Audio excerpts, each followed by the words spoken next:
Coming up on UT 10 News, dorms are being demolished on campus. And we'll also shop for healthy food. Plus, Amber Eary has highlights from a busy weekend of Rocket sports. Your news in 10 minutes starts now. Thanks for joining us. I'm Kristen Rosendale. And I'm Dina Mitchell. Students had the opportunity to work with successful entrepreneurs over the weekend.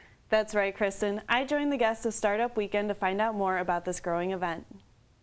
Over 50 students and community members started the event by presenting ideas for a business or a product. The different ideas range from mobile app programs to nonprofit organizations. The top ideas were chosen and participants split into teams to create a business plan. Startup Weekend's not really about launching a successful business. It's more about practice. It's a crash course in entrepreneurship. On Sunday night, a winning team was chosen by a panel of judges. The winning product was a grip panel to hold tools on military jets. It was a lot of fun, just getting new contacts and meeting new people. The winning team received a 2-hour IP brainstorming session and a 6-month part-time membership to Seed co-working space. I'm Dina Mitchell for UT 10 News. The corner of campus and West Rocket Drive may look a little different to students this fall. The Dowd, White, and Nash dorms were destroyed over the summer. Total cost of the demolition was around $1 million. The dorms were constructed in 1952, and students have reported these buildings were falling apart. We got a lot of use out of the building, but there was a lot of issues with the building, and it's just more cost effective to take it down than it was to keep it up. Leonard adds the university plans on finding someone to lease the space for privately owned housing or a new parking area. The bus texting program appears to have a few bugs. Students who text the number 41411 have been left waiting. The program is supposed to tell students when the next bus is arriving at their location. However, the texting program often says buses are coming when no bus arrives or the arrival times are inaccurate. The university is encouraging students to use the MyUT app instead of the texting program. We just want more people to know about the app, so that would help people find their buses faster. They don't have to wait or wonder where the bus is. Watts adds she will be contacting the bus texting providers if the program continues to fail. The student union has undergone several changes over the summer. Reporter Morgan McDougall checked out the new developments. The old bookstore space has been walled in and still under construction.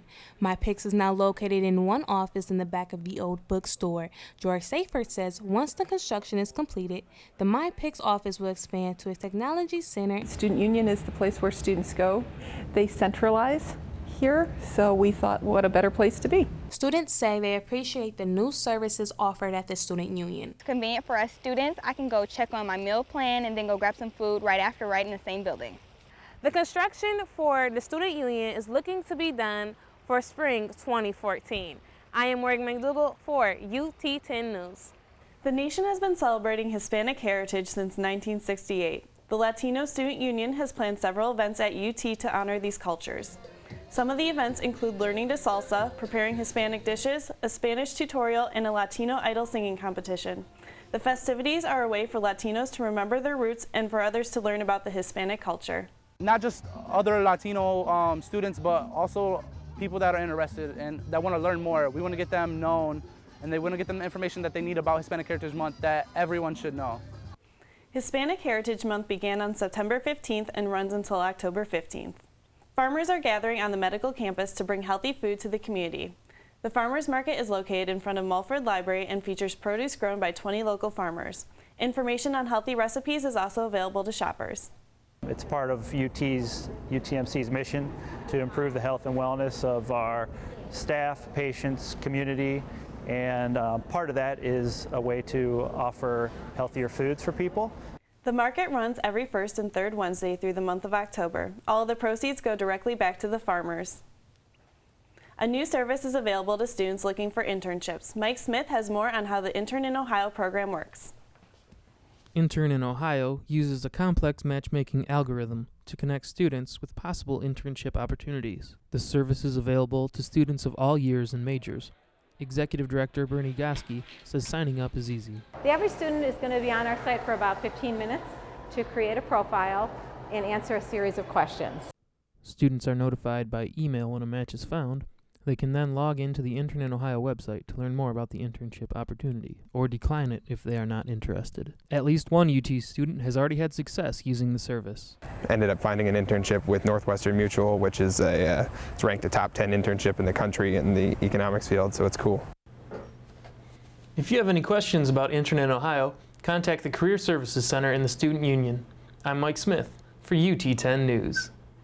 President Lloyd Jacobs took center stage at Dorman Theater last Thursday for his 7th annual presidential address. Reporter Evan Madden has more. President Jacobs' speech centered itself on UT's community.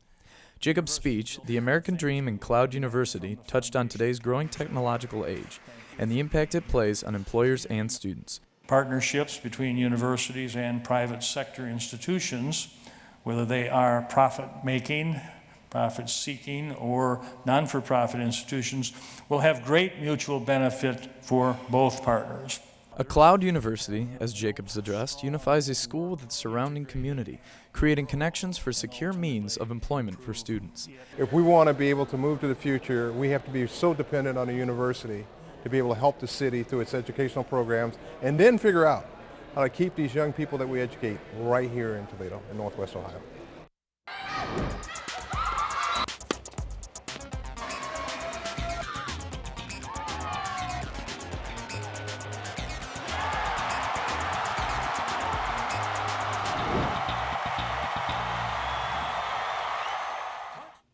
I'm Amber Eary, and this is your UT10 Sports.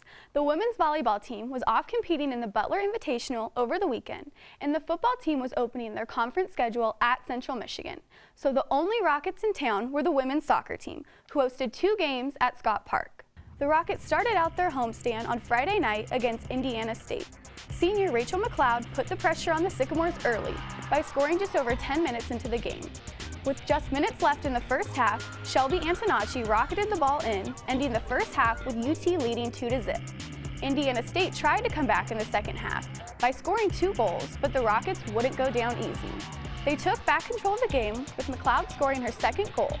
Megan Connor sealed the deal with her first career goal, making the final score 5-2. The Rockets continued play against the Dayton Flyers on Sunday. After a Dayton-dominated first half with an unanswered goal and unstoppable defense, UT turned up the heat on offense for the second half. Toledo attempted to hold off the Flyers, but Dayton showed their dominance by scoring 3 goals within 10 minutes before the end of the game. Toledo couldn't get the ball in the net, and the Rockets fell by a score of 4-0. Despite the loss, Coach Brad Evans says the team will be ready to begin MAC play on Friday. You know, you play high risk, you get high risk and high reward, and sometimes it goes great, and sometimes you get burned, and we got burned today, and you know, we'll be back on Friday and ready to go. Now we head up to Kelly Short Stadium, where the football team traveled to Mount Pleasant to face Central Michigan. The Rockets came into their first MAC game looking to improve on their 1-2 overall record, and improve they did. Freshman quarterback Logan Woodside started for the Rockets, but senior Terrance Owens came into the game during the second quarter. T.O. showed no signs of his knee injury from the week before and led the Rockets to a 38-17 victory over the Chippewas. Owens is a big supporter of Woodside, but Coach Campbell knows who his go-to guy is. The game plan was him going into the game starting, so like I was just being more of a coach, just trying to help him out, just making sure he knows what he's doing, and just basically coach him up just for we can get a victory. There's no question T.O.'s our starter. If he's healthy and ready to go, he'll be the guy. Did you see Alonzo Russell's awesome touchdown catch? Yeah, it was on SportsCenter and was ESPN's top play of the day. Yeah, that really was a great catch. It was. Thanks, Amber. That's it for UT10 News. For the latest breaking news from campus and bios of all the UT10 reporters, go to our website, ut10news.com. And you can always watch our award-winning newscasts on YouTube and Facebook, where you can get caught up on all of your campus news whenever you want. For Dina Mitchell, Amber Eary, and all of our crew, I'm Kristen Rosendale. Have a great week and stay tuned for more news from the UT campus.